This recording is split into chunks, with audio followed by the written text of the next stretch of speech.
헌정사상 처음으로 현직 제1야당 대표인 이재명 민주당 대표에 대해 구속영장을 검찰이 청구했습니다.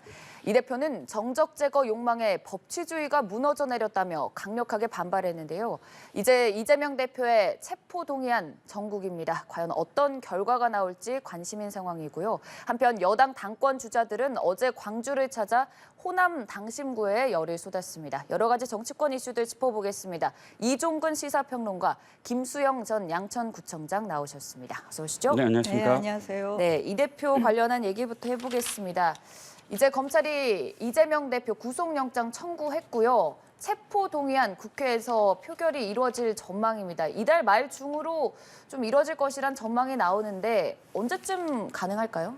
28일 정도로 예상이 됩니다. 네. 지금 김진표 국회의장이 지나가는 말처럼 기자들에게 한 얘기가 이것이 구속된 사안이냐 이렇게 표현하기도 했어요. 그런데 그 이야기를 이렇게 심각하게 들을 건 아니지만 그럼에도 불구하고 지금 당장은 아니지만 그래도 본회의가 있는 마지막까지 이렇게 생각을 해보면 28일이 딱 맞춰지는 그런 날이라고 생각이 들고요. 만약 그렇게 되지 않으면 그때까지 안 하면 또 3월 첫 본회의 때 올라가게 되거든요. 네. 아마 28일 정도로 예상이 되고요.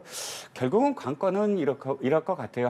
지금 그래도 한 10여일 정도 남았죠. 10여일 정도 남았는데 아마 민주당은 당내 단합 그리고 당 외의 선전전, 여론전 이 두 가지를 병행을 해서 10일 정도를 보낼 것 같습니다. 그런데 가장 관건은 그게 아닐까요? 저는 여론조사라고 생각을 합니다. 네. 여론조사에서 지금의 어떤 흐름이 민주당과 국민의힘 이렇게 그 당 지지율을 봤을 때 좀 꺾여서 내려가는 흐름이에요. 많은 어떤 여론조사에서. 그렇다면 지금 그 이재명 당대표의 이 사법 리스크에 대해서 국민들이 바라보기에 그렇게 호의적이지 않은 상황들이거든요. 그런데 만약에 지금 일부 여론조사에서는 30% 초반대를 계속 기록을 하는데 아마도 한 2번 정도 그러니까 갤럽이나 리얼미터가 한 주에 한 번씩 한다고 하더라도 한 2번 정도 당 지지율과 관련해서 그 발표가 될 겁니다. 이렇게 여론전을 함에도 불구하고 여론이 반전되지 않고 당 지지율이 계속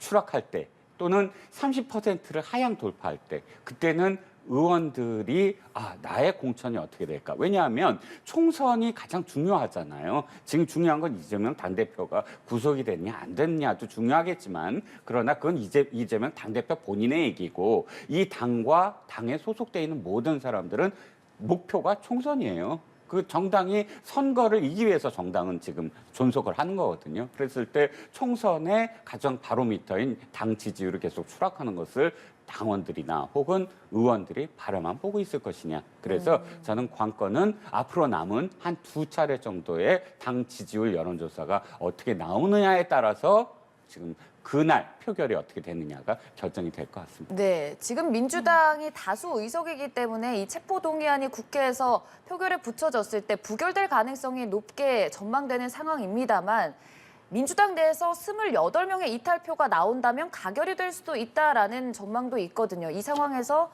평론가께서는 민주당의 지지율이 또 하나의 변수가 될 수도 있다라는 부분을 짚어주셨는데 지금 분위기가 어떤지 좀 살펴볼까요? 예, 열흘 정도 되는 여론조사도 중요하다고 생각을 합니다. 네. 그리고 또 그 국회의원들은 아무래도 민심이나 또 여론을 들을 수밖에 없고요. 근데 그럼에도 불구하고 민주당 내에서는 이런 분위기를 정말 예전하고도 비교할 수 없는 폭력적인 상황이다라고 생각을 하고 있고 또 그리고 검사 독재 정권에 대해서 굉장히 위기의식을 갖고 있기 때문에 민주당 의원들이 다소 손해를 볼 수도 있다고 생각을 합니다. 물론 여론조사에서 사실 국민들은 세세하게 이게 사건 하나하나 너무 복잡하고 내용도 많고 이러기 때문에 그걸 다 볼 수가 없고 지금 사실 먹고 살기 힘든데 무슨 정치 싸움이냐 이런 생각을 하시는 국민들도 계신 거를 알고 있고요. 그렇기 때문에 그 여론조사가 설령 좋지 않게 나온다 할지라도 정치인들의 입장에서는 특히 민주당의 입장에서는 이러한 상황들이 굉장히 위기의식을 느끼고 네. 그리고 이거는 민주주의의 후퇴다라는 생각을 하고 있기 때문에 오히려 좀 더 단합이 되지 않을까라는 생각을 하고 있습니다. 설령 지금 현재는 여론조사에서 또는 여론에서 조금 다소 손해를 보고 또 이 국민들 국회의원들이 좀 욕을 먹더라도 우리가 민주주의를 지키고 민주당을 지키고 또 그리고 앞으로의 또 미래를 생각해서라도 합리적이고 또 앞으로의 미래에 그 지금 이런 권력에 대해서 대항하기 위해서라도 이제는 좀 단합해야 되지 않겠느냐라는 생각을 하지 않을까 이렇게 생각을 합니다. 네. 오히려 부결될 가능성이 더 커지지 않을까요?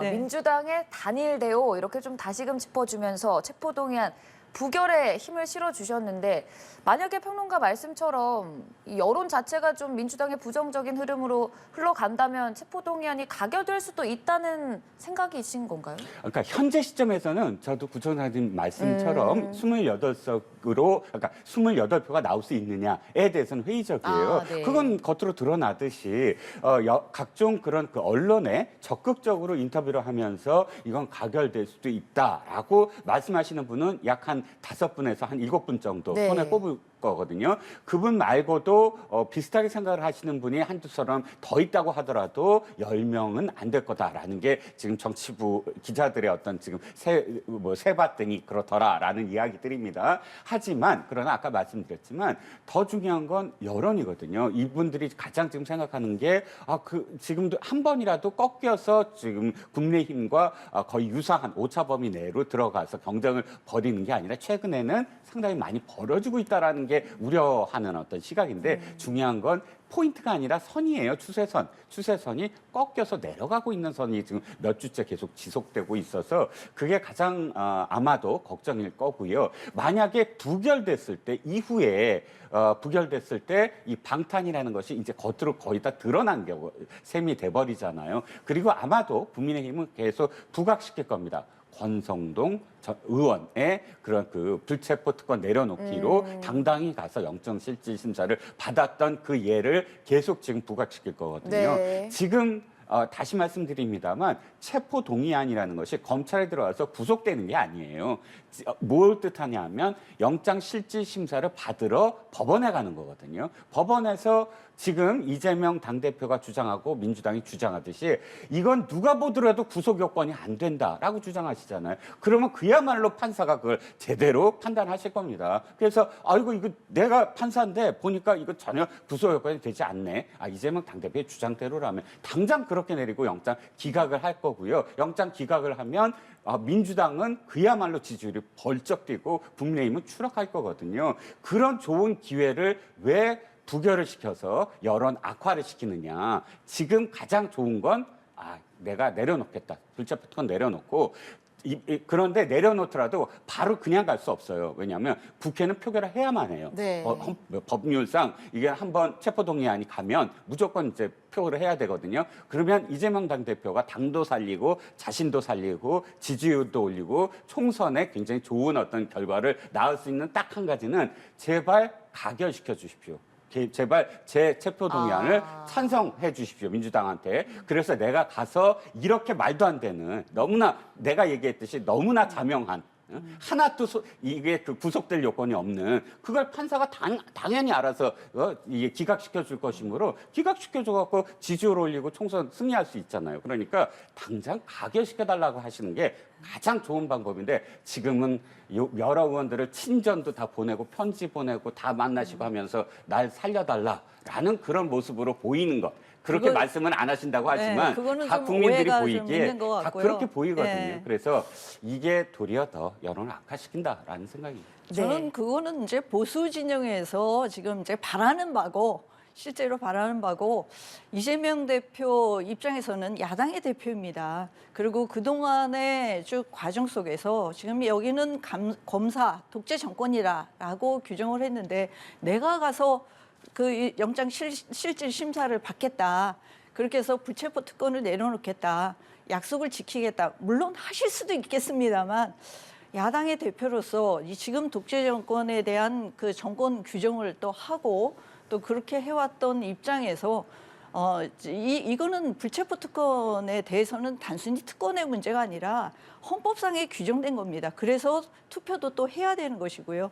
설령 그렇다 하더라도 이 야당에 있는 그 국회의원들 입장에서는 야당 대표고 또 그리고 우리 그 야당을 또 민주당을 또 살려야 되는 입장에서는 이거를 가결시킨다 이렇게 가기는 어려울 거다라고 보여지고요.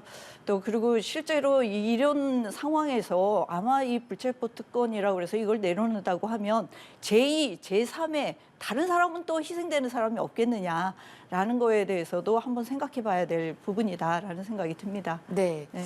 평론가께서는 오히려 이 내려놓는다고 말을 하더라도 어차피 표결에 붙여질 것이니 그러니까요. 정치적인 네. 명분상 좀 하는 게 어떠냐라는 의견을 내주신 것 같은데 그럴 가능성 그러면 일단 아예 없다고 보시는 건가요? 뭐 가능성이 없지는 않죠. 이재명 대표가 뭐 혹시라도 결단을 또 하게 될 수도 있다고 봅니다. 이재명 대표는 항상 정면 승부를 또 하시는 분이기 때문에 하지만 민주당의 입장에서는 그렇게 권해서는 안 된다고 생각을 합니다.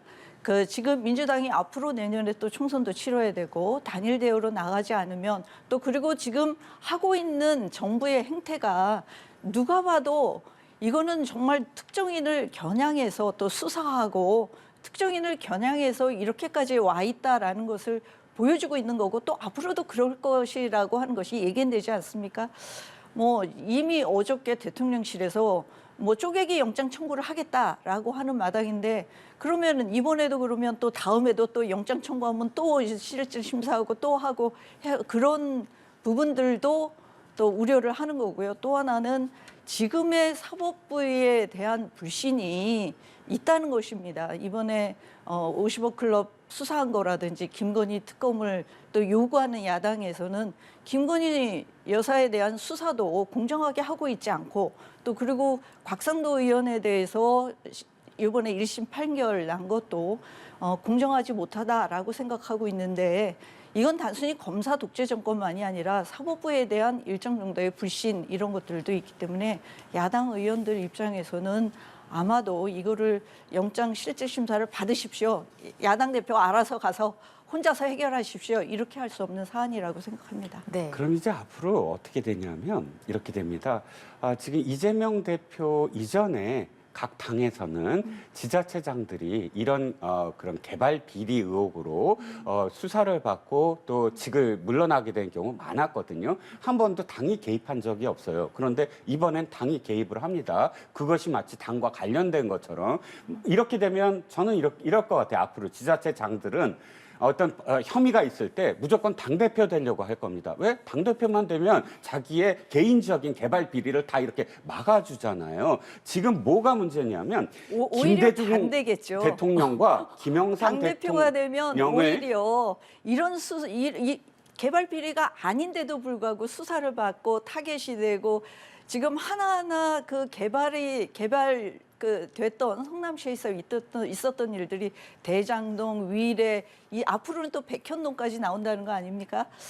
그렇게 된다고 하면 지자체장들이 글쎄요, 앞으로는 지역을 위해서 뭔 개발을 해야 되겠다, 뭘 해야 되겠다, 적극적인 행정을 해야 되겠다라는 생각도 못할 뿐더러 또 만약에 이런 걸 했을 때 그걸 가리기 위해서는 당대표가 돼야 되겠다라는 생각을 할 수 있을까요? 저는 오히려 이번 이런 일들을 보고 오히려 지자체장들에게는 굉장히 위험한 신호를 지금 보내고 있다. 정부에서 지자체, 지방자치에 대해서 굉장히 이 지방자치를 하시는 분들이 모두 다 비리와 부정의 온상인 것처럼 이렇게 보여지게 만든 역효과도 있을 것이다. 라는 생각을 합니다. 지난번에도 구청장님 그 말씀을 하셔서 네, 제가 네. 드리고 싶은 말씀이 있었는데 자 보시자고요. 지금 대장동만 그렇게 했습니다. 자, 그 직전에 하남 신도시에서도 같은 개발이 있었어요. 물론 하남시는 다른 시장입니다. 그런데 경기도 연구원의 논문을 보면 바로 직전 대장동 이전에 하남시가 아주 전형적으로 모범 사례다. 어떤 모범 사례? 환수 조항을 넣어서 시민들에게 그것을 돌려준 것. 자, 그 다음에 이재명 지사, 경기도 지사 때 어떻게 했습니까? 평택과 관련된 개발 관련해서 어떻게 했죠? 다 환수 조항을 넣어서 이 시민들에게, 아까 평택 시민들에게 돌아갈 수 있게끔 만들어줬습니다. 그런데 대장동만 그것도 공무원들이 보고서를 올려요. 이렇게 그냥 환수 조항 없으면 안 됩니다. 어마어마한 것이 그대로 다 민간 개발업자들한테 돌아가면 안 됩니다. 그런데 그거 무시하고 특별히 이 사람들 민간 업자들한테만 좋습니다. 지자체장들이 왜 안 하겠어요? 하남이라든지 자기가 지사 때 한 것처럼 평택이라든지 아주 좋은 사례들, 경기도 연구원 논문을 보면 어마어마하게 많은 사례들이 있어요. 왜 이게 문제가 되냐고요? 공무원들이 반대를 했음에도 불구하고 이거 지금 어마어마한 수익이 돌아갈 테니까 환수를 해야 됩니다라는 것만 그걸 했는데도 불구하고 그것이 삭제된 것이고요. 그것만이 아니라 이미 그 안에 들여다보면 이 사업자 선정을 미리 다 선정을 해놓은 것이 정량학회계로 녹취록에 다 나와요. 이 백현동 미래 신도시도 마찬가지고 이 대장동도 마찬가지고 미리 짜놓은 시행사들에게 다 넘겨주는 그런 과정들이 나오고요. 저는 이재명 그 대표의 논리 중에 가장 최악의 논리가 이겁니다. 자신이 민간 토건업자들에게 이익을 돌아가지 않게 하기 위해서 이렇게 민관이 함께 합동 개발하게 만들었다. 결과적으로 놓고 보자고요. 남욱이라는 사람은 그 이전부터 수십 년 전부터 이 성남의 완전히 토건업자였고요. 미래신도시도 마찬가지였습니다. 이렇게 대표적인 자신이 막았다고 얘기하는 사람들에게 미리 이렇게 선정을 해서 다 넘겨준 다음에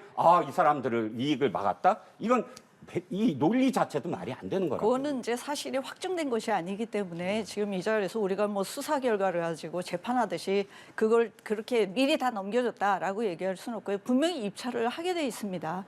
모든 사업은 입찰을 하고 입찰에 대해서 입찰을 하고 있기 때문에 입찰에 있으면 들어올 사람 들어오라라는 것은 지자체장 입장에서는 굳이 하고 싶다면 입찰에 들어오면 되지 않겠냐라는 얘기는 할 수 있는 정도의 얘기라고 보여지고요. 개발이 됐을 때 민간업자들이 오는 것에 대해서 사실 지자체장 입장에서는 제일 편하고 그리고 개입하지 않는 겁니다. 개입하지 않으면은 사실 어떤 일도 일어나지 않을 수 있거든요. 다만 그런데 이재명 대표는 저는 참 용기 있는 사람이다라고 생각을 했습니다. 왜냐하면 그렇게 해서 민간업자가 가져갈 수 있는 막대한 이익을 공공에 환수할 수 있도록 하고 그걸 또 강제하고 하는 적극적인 개입을 했다는 생각이 들어요. 사실 그게 쉬운 일은 아니거든요. 그래서 근데 그걸 가지고 이걸 부정과 비리로 재단하고 그렇게 보여진다고 하면 어떤 단체장이 자기 재량권을 가지고 본인 재임 기간 동안에 주민들을 위해서 어떤 공공시설이든 이걸 다 세금만 가지고 다 해야 된다라고 생각하면 굉장히 한정적이거든요. 그래서 그러기 때문에 굉장히 고심을 많이 하는 거고 지자체장이 어떻게든 주민들에게 많은 것들을 돌아갈 수 있게 할까를 많이 고민을 합니다. 그런 지점에서 이 성남시장이었던 이재명 대표는 그 당시에 본인이 할 수 있는 최선의 것을 저는 했다고 보여집니다. 이게 결과적으로 나중에 와서 막대한 이익이 왔으니까 이건 배임이다라고 결과론적으로 그걸 재단하고 지금 이걸 비리다, 부정이다라고 규정하는 거는 재판 과정에서 저는 가려질 거라고 보여지고요. 그러기 때문에 배임 혐의는 굉장히 어렵게 공방이 있고 다툼의 여지가 있다. 라고 보여집니다. 두 분이 열변을 토해주신 위례 대장동 의혹 그리고 성남FC 제3자 뇌물죄 의혹과 관련해서 일단 검찰은 이재명 대표 구속영장을 청구한 상황이고요. 과연 불구속 기소될지 구속 기소될지는 이달 말 중으로 28일에 예정대로라면 표결이 이루어질 것으로 보입니다. 이 부분 이외에도 사실 이재명 대표를 둘러싼 여러 가지 의혹이 있거든요. 뭐 쌍방울 그룹과 관련해서 대북 송금 의혹이나 백현동 의혹. 이 의혹들과 관련해서도 검찰이 추가 기소할 가능성 크다고 보세요? 추가 기소는 너무 자명한 것 같아요. 왜냐하면 백현동 같은 경우는 대장동과 달라서 너무나 명확하거든요. 대장동은 아시다시피 중간에 너무 많은 민간업자들 간에 이해관계가 굉장히 달랐어요. 예를 들어서 서강대 그룹, 정민용이라든지 정영학이라든지 남욱그룹과 성대그룹, 김만배를 중심으로 한 김만배, 이한성 이 그룹과는 서로 사실 나중에 참여가 되고 역할이 다르고 하면서 돈이 얽히다 보니까 녹취록을 보면 막 언성이 높아지고 돈 갖고 이러다 보니까 하나의 이 돈이 흐름에도 중간에 굉장히 많은 사람들이 개입이 되거든요. 그래서 각각의 증언들이 다 필요하고 그 증언을 계속 유지해야 재판의 어떤 공소 유지가 가능한 반면에 백현동은 너무 장명한 겁니다. 예를 들어서 그 옹벽 아파트잖아요. 옹벽 아파트인데 정모 씨라는 그런 업자가 2단계만 올려달라라고 계속 사정을 합니다. 근데 성남시는 한 번도 들어준 적이 없어요. 다 그거 안 된다. 여기선 그렇게 2단계 높여서는 안 된다 하다가 갑자기 김모 씨, 즉 성남시의 선거 때 그 선대위원장을 맡았던 2010년도인가요? 그 선대위원장을 맡았던 그 사람이 갑작스럽게 그 50대 50으로 나누자라고 해서 이 사업에 참여하면서 2단계가 아니라 4단계가 올라가고 임대 그런 아파트도 다 줄어들어요. 이렇게 해서 갑작스럽게 수익이 늘어났고 재판부에서 나중에 어떻게 판결을 내리냐면 50대 50으로 나누기로 했잖아요. 당신의 공이 그렇다고 해서. 그런데 이 지금 김모 씨가 다른 뇌물을 받아서 형을 살다가 나왔는데 처음에 정모 씨가 마음을 바꿔요. 그래서 돈을 줄 수 없다고 하니까 돈을 내놔라라고 재판을 했는데 재판부가 어떻게 판결을 내렸냐면 김모 씨의 지금 능력이 인정된다고 70억을 줘라라고 인정을 합니다. 재판 결과대로 하면 그 김모 씨가 역할을 한 거예요. 근데 김모 씨가 어떤 역할을 해요? 이 사업에 참여한 지 한 달 만에 4단계 상향을 합니다. 지자체 잘 아시니까 그게 얼마나 엄청난 일인지. 근데 그것을 재판부도 당시 재판부도 이 사람 능력을 인정한다라고 얘기를 했습니다. 그러면 당연히 이게 어떠한 이 대가 관계가 있느냐라고 파볼 수밖에 없었고 그것이 그 자금의 흐름이라든지 여러 가지 어떤 상황상 백현동을 뭐 지금 이재명 당시 지사가 이야기했던 대로 이게 국토부가 시켜서 했다, 국토부가 압력이다, 그거 아닌 거 다 드러났잖아요. 공무원도 다 증언을 했습니다. 아닙니다. 국토부에서 그런 증언, 그런 공문 나온 거 없습니다. 이런 상황에서 이건 빼박이라는 겁니다. 그야말로 요즘 용어로 이 대장동처럼 복잡한 상황이 아니고 뭐 쌍방울이 더 길어지겠지만 어쨌든 이런 사안들은 계속 추가될 수밖에 없다라는 겁니다. 뭐 추가 기소에 대한 거는 이미 뭐 예견을 하고 있었던 거고요. 지금 뭐 대장동 하다가 위례하고 또 이제 위례 신도시 또 하고 또 이제 쌍방울 하고 또 이제 하나하나 하다 보니까 뭐 더 이상 나올 게 없고 사실 다툼의 여지 있는 것들이 참 많아요. 성남 FC 같은 경우도 제3자 뇌물죄라고 이걸 뇌물죄라고 볼 수 있는 거냐? 뭐 적극적인 행정으로 또 볼 수 있는 거냐? 여러 가지 다툼의 여지가 있다 보니까 이제는 백현동 또 나와 있습니다.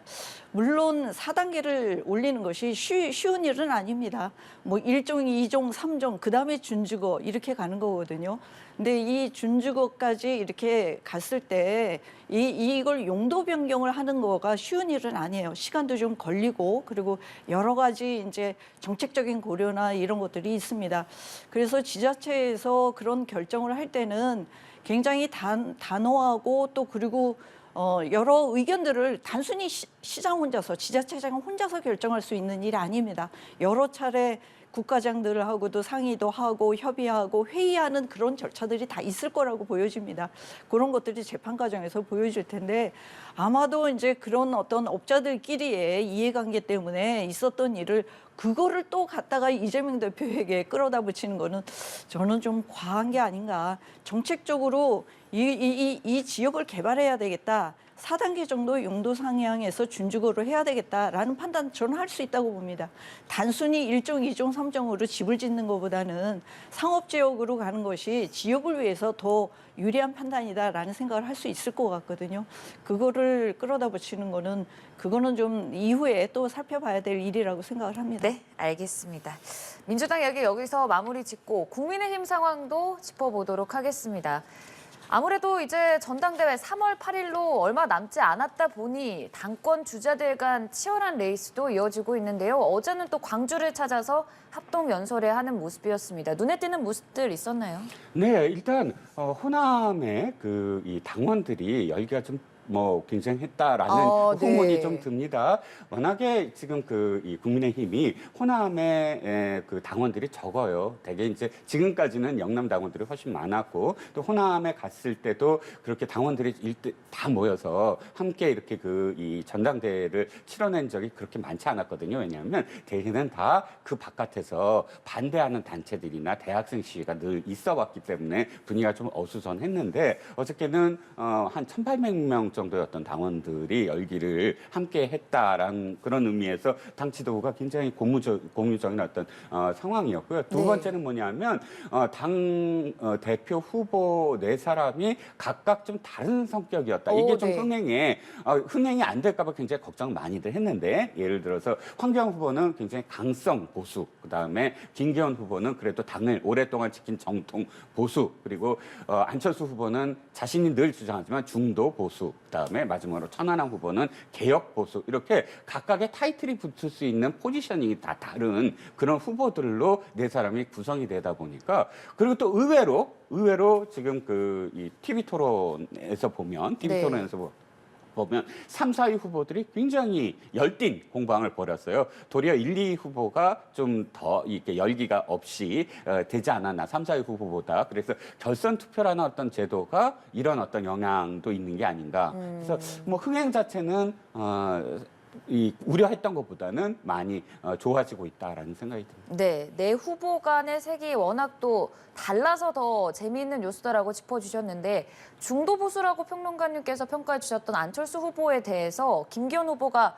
민주당의 DNA를 갖고 있다, 이렇게 비판하기까지 했거든요. 이건 어떻게 된 일일까요? 일단 안철수 후보가 지금 겪어내야 될 사실 화두일 것 같아요. 김기현 후보의 표현이 좀 지나칠 수도 있겠지만, 그럼에도 불구하고 안철수 후보가 이 과정을 언제나 어떻게 그러면 벗어날 수 있을 것인가. 이 프레임은 아마도 앞으로도 뭐 대선에 나온다든지 아니면 또 다른 어떤 정치 행보를 할 때 늘 붙어 있을 거예요. 지금 이 당이 벌써 몇 개, 이름만 하더라도 당이 몇 개냐, 그리고 왜 당을 만들 때마다 지속되지 않느냐, 몇 년 지속되지 않고, 또 가장 가까운 사람들이 왜 늘 떨어져 나가느냐, 그리고 당신의 정체성은 무엇이냐, 이런 질문들은 사실 계속 있어 왔거든요. 그런데 계속 있어 왔는데 또 한다는 건 뭐냐면 끊어내질 못하고 있다는 거예요. 그럼 이 이슈를 안철수 후보는 끊어내야 됩니다. 어떠한 그 이슈를 만들든 아니면 자기가 또 다른 어떤 그런 해명을 하든, 지금까지 해명을 하더라도 또는 거기에 대해서 이야기를 하더라도 국민들이 그렇게 육화돼서 듣지 못하고 있다는 뜻으로도 들리거든요. 그래서 저는 그 문제야말로 안철수 후보의 이번 선거에서 가장 중요한 극복 포인트다.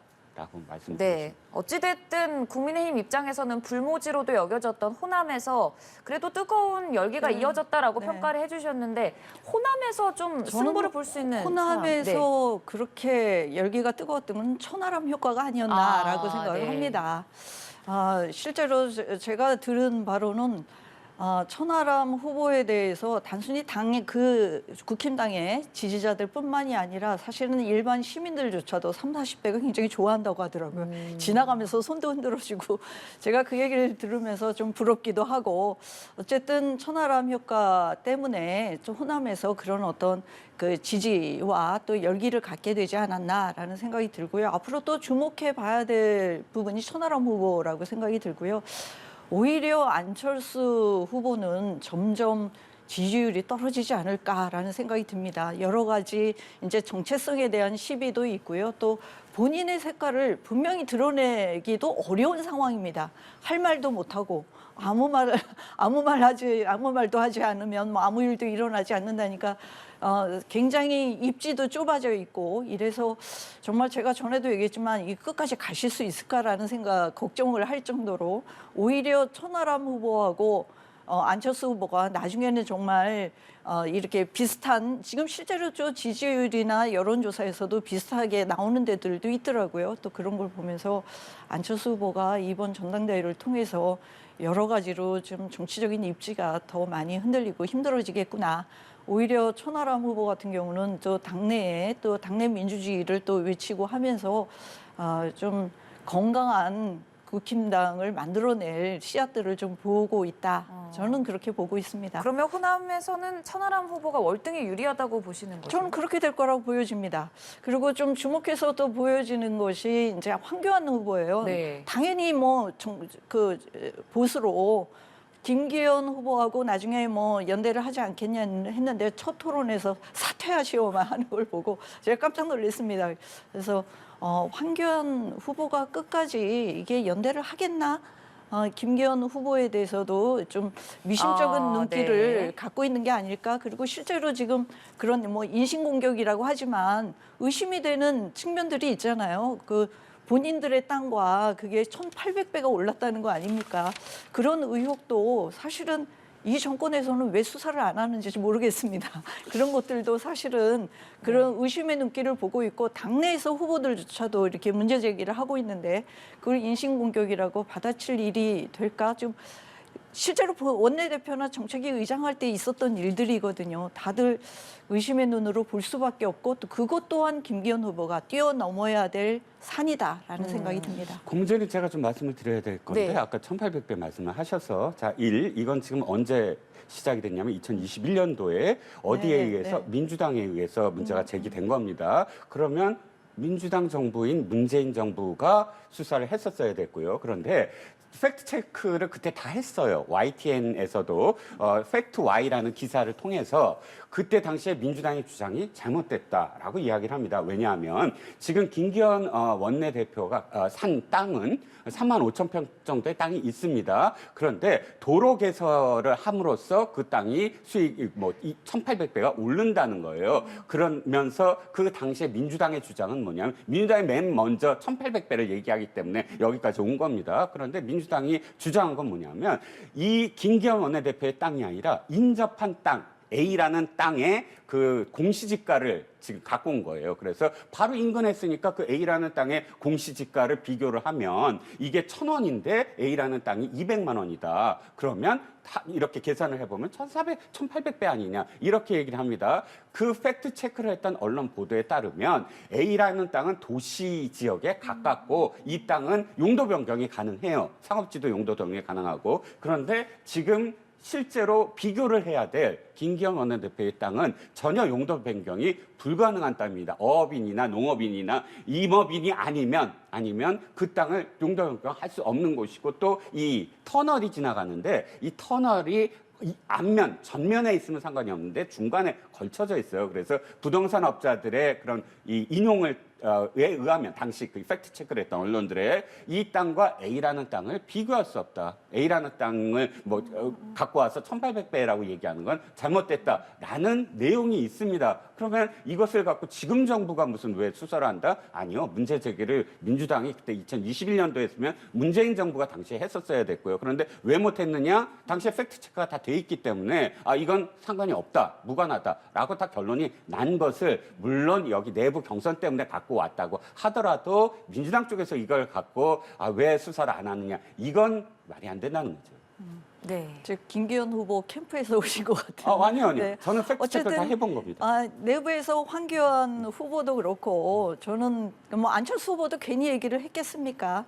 뭐 여러 가지 팩트 체크도 했을 거고요. 또 이것이 단순히 그냥 공격하기 위해서만 한 것은 아닐 거라고 보여집니다.